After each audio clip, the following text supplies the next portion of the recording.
So as I explained, we are here in the Czech cottage, as we refer to it. We're just about 6 kilometers away from the German border. We're in the national park. As you can see, it's extremely beautiful, and there are miles and miles and miles of this forest, which makes it so beautiful. There is no smell-o-vision, but it just smells absolutely gorgeous in here. You know, pine forest, just like you know, the scents that you buy for your home. It smells just like that. It's absolutely gorgeous. The air is as fresh as can be, and it's just starting to warm up with the sun coming through. So I guess the question was, you know, why are you here? And as I've explained, it is a vacation, and it's so beautiful here. And listen to this.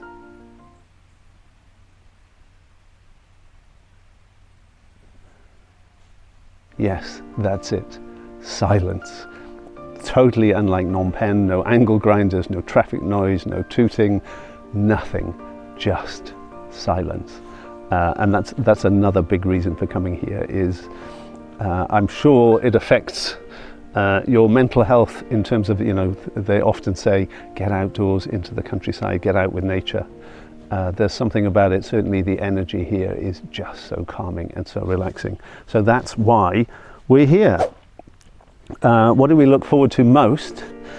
Well, really it's about sitting in the garden, it's about getting out in the forest. We met a couple of friends, we had friends stay over for a couple of days at the weekend. We spend a lot of time repairing, maintaining the cottage. This year it has been really hard. With the whole COVID situation, we haven't had as many visitors, and so as a consequence the grass was, you know, at least 1 meter high. We have ferrets living in the bathroom ceiling, so we had to take the bathroom ceiling down. We have mice in the kitchen, which has taken us probably about 3 weeks to, I think we've got rid of most of them. We've seen a few victims of, you know, the various mechanisms we've used to try and get rid of them, but they're still there. You know, there's certainly still one there last night. And then as we took up the skirting boards, thinking that the mice were using that as a superhighway, indeed they were using one side of it, but then we find slow worms, you know, they're kind of small snakes, if you don't know what they are, in the lounge. So, you know, a combination of ferrets in the bathroom, mice in the kitchen, and now snakes in the lounge. It's been a bit of a wildlife adventure maintaining the cottage this year, and there is so much to do. I think we could probably have stayed at least another 3 months and still not got everything done. So there is a lot to do, so definitely a trip worth having. Did it meet our expectations? I think this year has been more difficult. There simply has been so much to do and not enough time to get it done in. It's, you know, those are circumstances. It's often the same. We just simply don't have enough time. You know, we're here for a month, it's not enough. But it's still pretty good all the same. We just have to go home with a, as productivity says, we go home with a list that isn't quite finished. There's always probably a dozen things left. There certainly were last year, and there will be this year undoubtedly. So how does it differ in terms of working here as opposed to working in Phnom Penh? Well, there was a big improvement this year in the fact that I did buy a wireless 4G LTE hub. Normally I would use the smaller ProLink, the little box thing, and that was okay, but it doesn't give you as good a wireless throughput. This year the ProLink was a godsend in terms of getting that additional bandwidth. Certainly for 2 Zoom calls going at a time, myself and my better half both on Zoom calls. The ProLink really does cover that extremely well. So we get good coverage with video and audio, hardly any breakup, and that's over a mobile network. So really, real godsend this trip. So the other thing is there isn't really the desk environment. I really do miss my large monitor.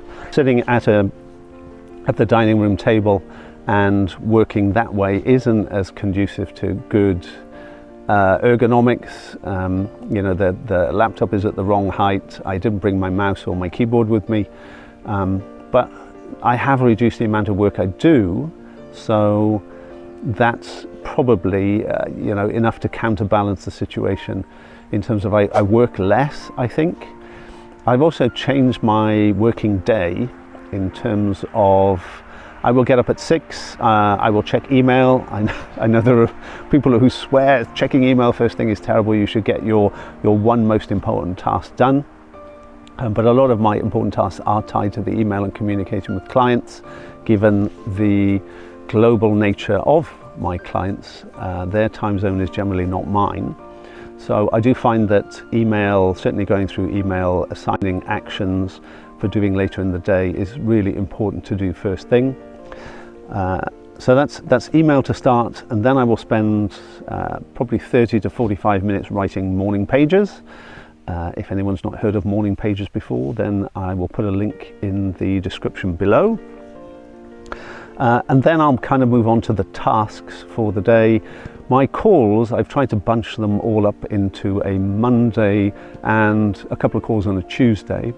There are a couple of client calls that just simply don't fit in, particularly with new clients, so I did do 2 calls yesterday. So the plan was to try and bunch up the calls into a Monday and Tuesday. Essentially I've done that. I think about 90% of them fit in, but 1 or 2 calls will always slip into other days. Friday is still my day off in terms of no calls or meetings ever on a Friday. But I still do a little bit of work, so I'm still sending emails and doing some client actions this morning. So really it's all about changing my working day. So an hour or 2 in the morning to get most things done, occasionally a call in the middle of the day, and then in the evening around about sort of 9 p.m. onwards, between 9 and 11, I will then pick up the computer again and start looking at, are there any other bits and pieces that need to be done before I finish for my working day. So bearing in mind that some people just need a few messages or updates before they get up for their working day in Southeast Asia. So that's it, I kind of top and tail the day in terms of my working style, trying to keep the middle empty to do things like this, really. And I am supposed to be on holiday. So how can I be a digital nomad? Well, I think the phrase is overused for starters. Taking a look at some of the research that was done on Facebook groups and digital nomads, I think it's fair to say that about 80% of people are digital nomad wannabes, I think, as they describe them. So they would like a lifestyle like this, but they actually haven't managed to either resolve their working environment. They still have a normal job. For me, I'm very lucky. I work primarily for myself. I have contracts with my clients, and my work is primarily sat in front of a computer or on a Zoom call.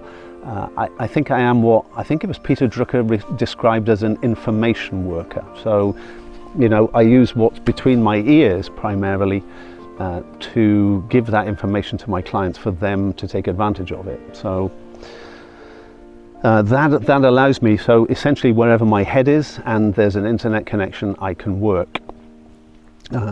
As we've seen from the COVID situation, is that people have been forced into this situation by not being allowed to go to the office. And they too are suddenly realizing that there is this other world where you can work remotely, and it doesn't necessarily need to be tied to the desk in the office. You can work anywhere. For me, I've been doing this for over 10 years. My reading The 4-Hour Work Week by Tim Ferriss while I was on holiday in Hawaii kind of planted the seed in terms of remote working, and so since then this has been normal for me. For others, COVID has now just given them the insights, and I know for sure, and there are so many articles in the media about people deciding, that's it, I'm done, I'm not going back to a desk or an office job ever again. I like this so much. Here's proof, I guess. So why do I enjoy being this digital nomad? Why did I choose this particular lifestyle? I think for me, the number one issue in terms of the work that I do and enjoyment out of work, you know, this work is supposed to be enjoyable, is the ability to manage my own time. Time is my most precious commodity. It's the one thing that I hate to waste. It's the one thing I value more than anything, probably to an extreme, in terms of, you know, ensuring that the time that I have is as productive as possible. So that's the key reason, is I can manage my own time. I've shifted the way that I work for my working day in terms of working here. As I said before, topping and tailing, work in the morning, work in the evening, and then use the middle of the day to do things like this, or relax, enjoy myself, do other things. Admittedly, there is client work that I will schedule sometimes in the middle of the day. I can do my deep work during the day, so, you know, project activities can get done with this time blocking principle. So I think that for me is the number one reason for choosing this so-called digital nomad lifestyle, is I can still give my clients all that they need to their satisfaction, maintain a good relationship with them, and still do the work, you know, because the important thing is to deliver, or potentially over deliver, on your client expectations.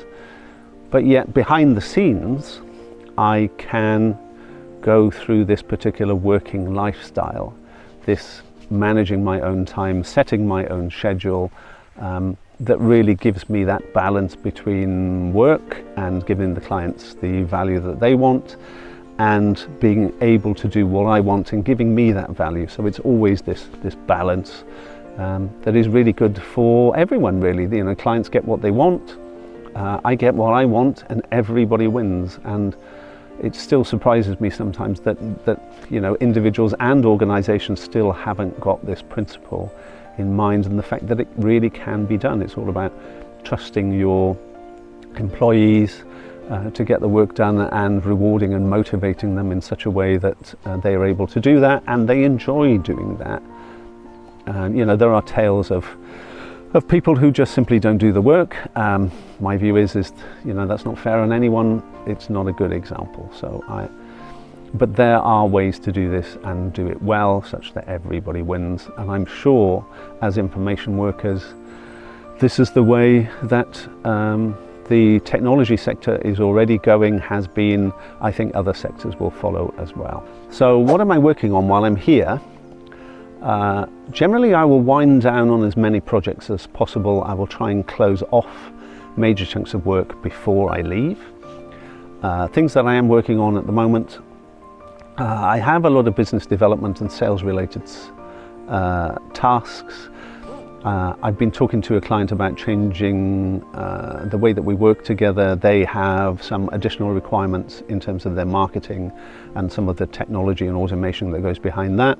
So I spent some time with them yesterday. So we have a new project that I will start when I get back next week. For other clients, there is work, business as usual work, maintaining websites, updating pieces, updating software as and when changes are required. And there's the occasional email that says, you know, we've got a little bit of a change that we need. Some of my NGOs working on donations for Afghanistan, for example, you know, that's something that we cannot control the timing of that. They just need to be able to make changes to help support people.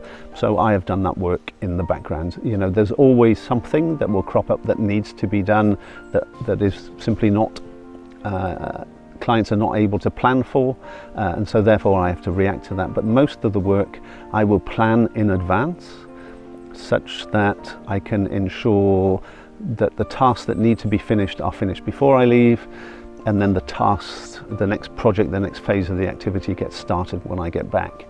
So that's again, it's all about planning your own time, managing your own time, such that you're able to do that. So that's probably the biggest change in terms of the way that I work while I'm here.